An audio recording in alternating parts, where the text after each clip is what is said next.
Ramazanın nurudur, qəlblərə işıq saçır.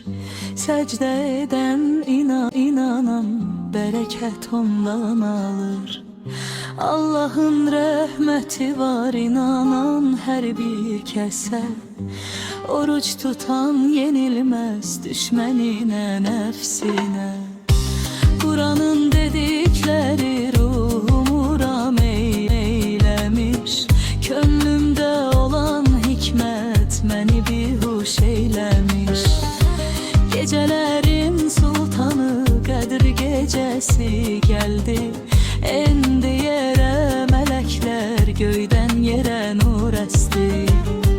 Oruç tutub səbr edən